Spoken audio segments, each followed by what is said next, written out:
The intervention was scheduled for 2 p.m. on a Saturday, because apparently that's when my family decided to hold trials for my life choices. I walked into Mom's perfectly manicured living room to find all of them waiting. My parents, my sister Victoria, my brother James, and my uncle Richard, who served as the family's financial advisor. They'd arranged themselves like a tribunal, sitting in a semicircle facing the single empty chair that was clearly meant for me. The defendant's chair. "Sit down, Catherine," Mom said, her voice carrying that authoritative tone she'd used throughout my childhood. "We need to have a serious conversation about your future." I remained standing. What kind of conversation requires an ambush? "It's not an ambush," Dad said, though his guilty expression suggested otherwise.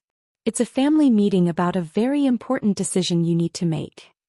My 8-year-old adopted son Alex was spending the weekend with his best friend Tommy, blissfully unaware that his family was currently being put on trial. Alex had been with me for 3 years now, ever since I'd adopted him from the foster care system when he was 5. He had cerebral palsy, used a wheelchair, and required various therapies and accommodations.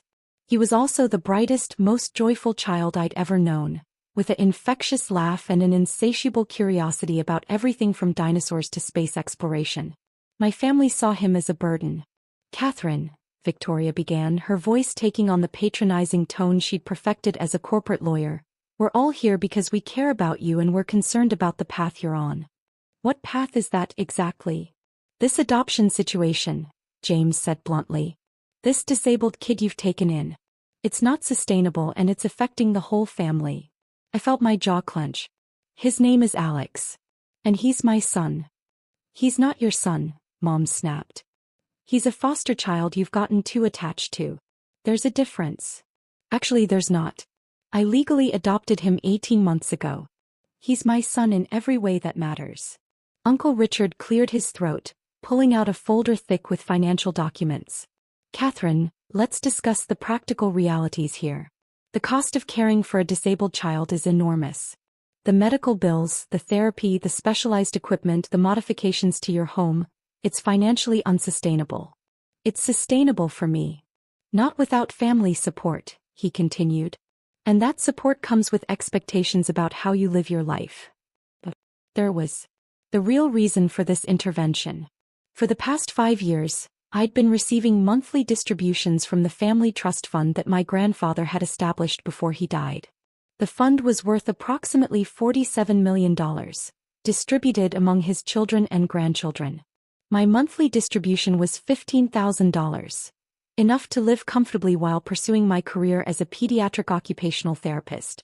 It was also enough to provide Alex with the therapies and care he needed without worrying about insurance limitations or waiting lists. "The trust fund," I said slowly, "comes with conditions about my personal life?" "It comes with expectations about family values," Dad said. "About making choices that honor your grandfather's legacy and the family's reputation." "And having a disabled child dishonors the family?" "Having a disabled adopted child creates financial obligations that strain family resources," Victoria said coldly. "Resources that could be better used for the family's actual children." I stared at my sister, this woman who had given me advice about adopting Alex, who had seemed supportive during the process, who had attended his adoption finalization ceremony and smiled for photos. "Alex is the family's actual child. He's my child." "Catherine, you're 28 years old," Mom said. "You could have biological children. You could meet a nice man, get married, have a normal family. Instead, you're tied down to a child who will never be independent, who will always require care, who will prevent you from having the life you deserve." "The life I deserve? Or the life you want me to have?" "A life that makes sense," James said. "A life that doesn't involve sacrificing your future for someone else's damaged kid." The words hit me like a physical blow. Someone else's damaged kid. That's how they saw Alex. Not as my brilliant, funny, loving son, but as damaged goods that I'd foolishly taken on. "Here's what's going to happen," Uncle Richard said, consulting his documents. "The family has decided to restructure the trust distributions. Going forward, monthly payments will only be made to family members who demonstrate responsibility and good judgment in their personal choices." Meaning the disabled child goes back into the system or the money stops," Dad said bluntly. "We're not going to subsidize this Situation, indefinitely. I looked around the room at these people who had raised me, who had claimed to love me, who were now demanding that I abandon my son in exchange for their financial support. You're asking me to choose between Alex and the trust fund? We're asking you to choose between a lifetime of financial security and tying yourself to a burden that will drain your resources and limit your opportunities, Victoria said. We're asking you to choose between us and that disabled kid, James added. Because honestly, Catherine, he's not even your real son. The room fell silent as the ultimatum hung in the air. Choose the family and the money, or choose Alex and face financial hardship. Choose conformity and comfort, or choose love and struggle. I pulled out my phone. What are you doing? Mom asked. Making a call. Catherine put the phone away. We're not finished talking. I dialed a number I knew by heart and waited for the answer. Patricia? It's Catherine Morrison. I need you to process an immediate termination of all trust fund distributions to the Morrison family members. Is all of them effective immediately? I understand the implications. Yes, I'm certain. The color drained from Uncle Richard's face. Catherine, what are you doing? Canceling all your trust funds, I replied calmly, still holding the phone. Effective immediately. You can't do that, Victoria said, though her voice carried a note of uncertainty. Surely I can. Patricia, could you please confirm for my family the terms of grandfather's trust? I put the phone on speaker as Patricia Williams, the trust administrator, explained what my family apparently hadn't bothered to fully understand. The Morrison Family Trust designates Catherine Morrison as the primary beneficiary and trust administrator upon reaching age 25. Patricia's voice came through clearly. All distributions to secondary beneficiaries are at the primary beneficiary's discretion and can be terminated at any time for any reason. The silence in the room was deafening. Catherine, Patricia continued, I've processed your request. All monthly distributions to Victoria Morrison Walsh, James Morrison, Robert Morrison, Patricia Morrison and Richard Morrison have been terminated as of today. Only your distribution will continue. Thank you, Patricia. That's all I needed. I hung up and looked around the room at my family's shocked faces. That's impossible, Uncle Richard whispered. The trust was set up to provide for all of Henry's descendants. The trust was set up with me as the primary administrator, I corrected. Because grandfather believed I had the best judgment about family values and financial responsibility. But we've been receiving distributions for 5 years, Mom said, her voice shaking. As I approved them. Every month I signed off on your distributions because I believed we were a family who supported each other. I was wrong. Dad found his voice first. Catherine, you can't punish the entire family because we're concerned about your choices. I'm not punishing anyone. I'm making a choice about how family resources should be allocated. And I choose to allocate them to people who understand what family actually means. You're destroying this family over a disabled child who isn't even related to you, Victoria said, her composure finally cracking. I'm protecting my family. Alex is my family. You just told me he isn't yours. James stood up abruptly. Catherine, this is insane. You're throwing away millions of dollars and destroying family relationships for a kid who will never be able to take care of himself. You're right about one thing, Alex will always need care. And I'll always be there to provide it because that's what parents do. That's what family does. We're your family. Mom shouted. We've been your family for 28 years. Family doesn't make me choose between them and my child. Family doesn't refer to my son as that disabled kid, or someone else's damaged goods. Family doesn't threaten to cut off financial support unless I abandon a child who needs me. Uncle Richard was frantically flipping through his documents. Catherine, the trust distributions were supporting your parents' retirement, Victoria's children's education funds, James's mortgage payments. You can't just eliminate everyone's income overnight. I just did. But why? Mom's voice broke. Why would you choose him over us? I sat down finally in the defendant's chair they'd arranged for me and looked at each of them in turn. Because 3 years ago I met a 5-year-old boy who had been bounced between foster homes his entire life. Not because he was a bad kid or a difficult kid, but because families would take him in, realize the extent of his needs and send him back. He'd been rejected by 7 different families before I met him. Catherine. Dad started. Let me finish. This 5-year-old boy had cerebral palsy, which meant he needed physical therapy, occupational therapy, speech therapy, and specialized equipment. It also meant he was incredibly smart, funny, curious, and desperate for someone to love him unconditionally. I pulled out my phone and showed them a recent photo of Alex at his school science fair, grinning proudly next to his volcano project. When I adopted Alex, I made a promise to him and to myself that he would never again be rejected by someone who claimed to love him. I promised him that his family would be permanent, unconditional, and real. But the financial burden, Uncle Richard protested, is manageable. Alex's medical needs are covered by insurance and state programs. His therapies are partially covered. The modifications to my house cost about $15,000, which is 1 month of trust fund distributions. The ongoing costs are significant but not insurmountable. Then why do you need the trust fund money at all? Victoria asked. I don't need it for Alex's care. I need it for his opportunities. Private tutoring for his advanced academics. Summer camps designed for kids with disabilities. Adaptive sports equipment. College savings. Travel to see specialists who might help improve his mobility. The same kinds of opportunities that trust fund money has provided for your children, Victoria. The room was quiet as they processed this information. The trust fund money allows me to give Alex the best possible life, not just adequate care. It allows me to say yes to opportunities instead of always calculating costs. It allows me to focus on being his mom instead of worrying about being his financial provider. And you're willing to give that up? James asked. I'm not giving it up. I'm keeping it because I'm the primary beneficiary. What I'm giving up is subsidizing people who don't consider my son to be part of the family. Mom started crying then. Catherine, we love you. We've always loved you. We just want what's best for you. What's best for me is having a family that supports my choices and loves my child. What's best for me is not having to defend my son's worth to people who claim to care about me. But he's not your biological child, Victoria said desperately. He's not carrying on the family line. He's not. He's not what? Not normal enough. Not perfect enough. Not valuable enough. That's not what I meant. That's exactly what you meant. And that's exactly why you don't deserve to benefit from grandfather's trust. I stood up and walked to the mantelpiece, where several family photos were displayed.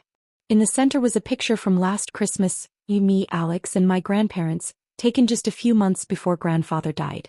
You know what grandfather said when I introduced him to Alex? They waited silently.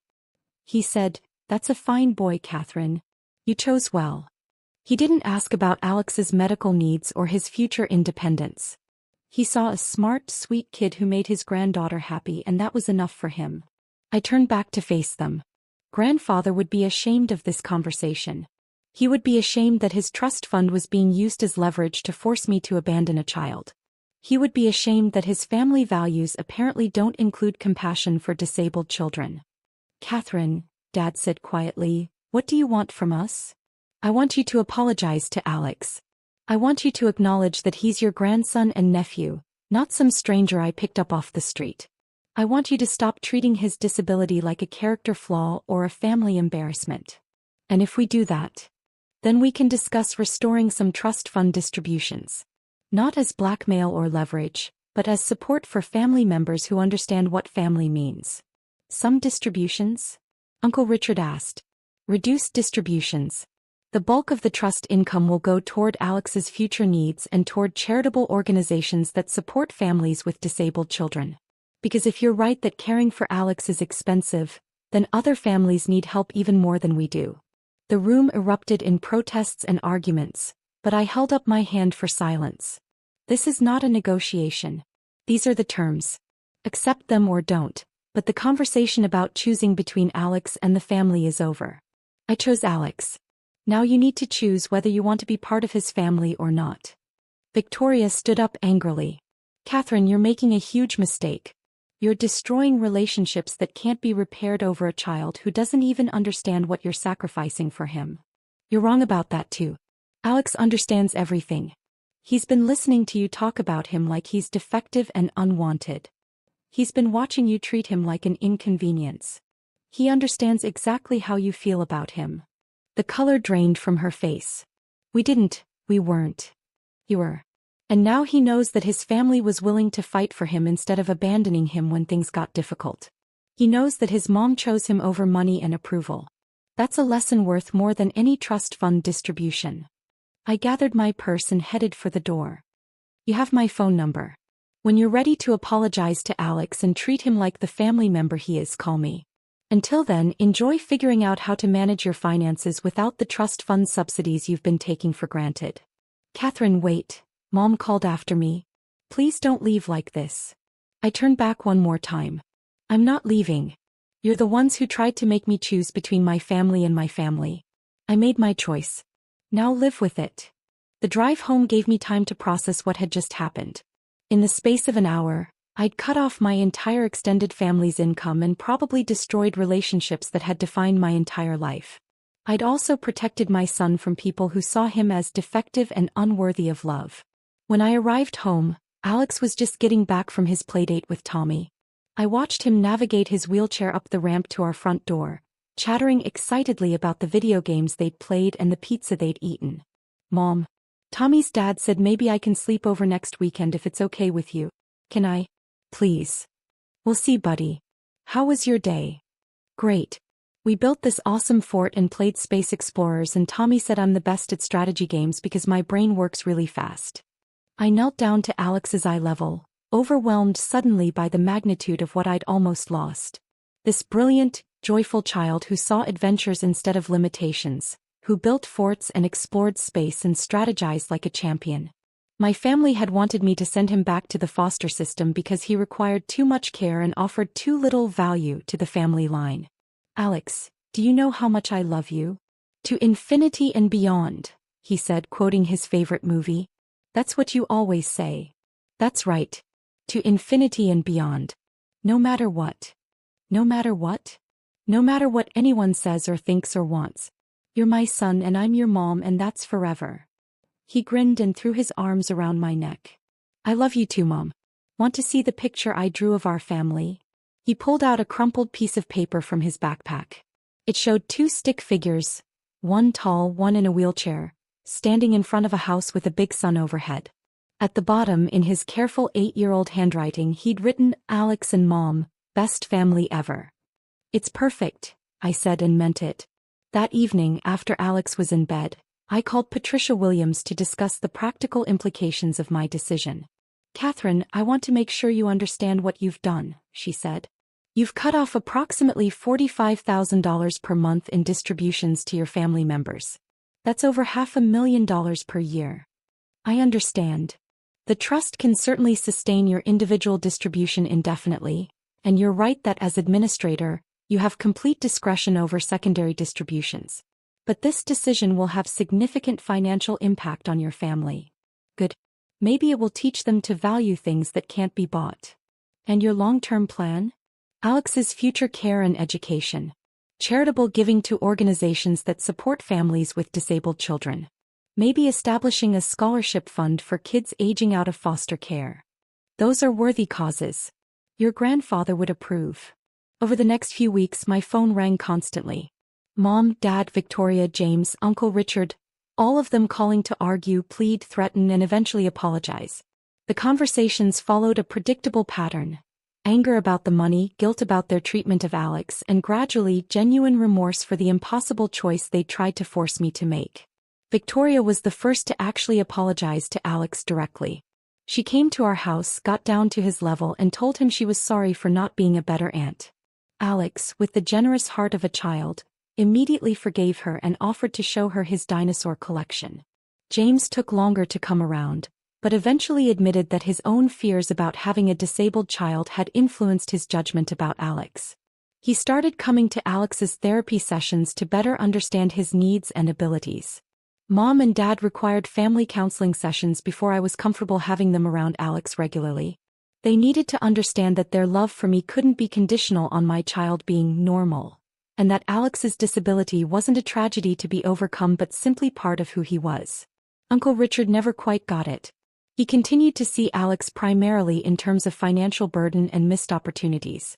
His trust fund distributions remained terminated.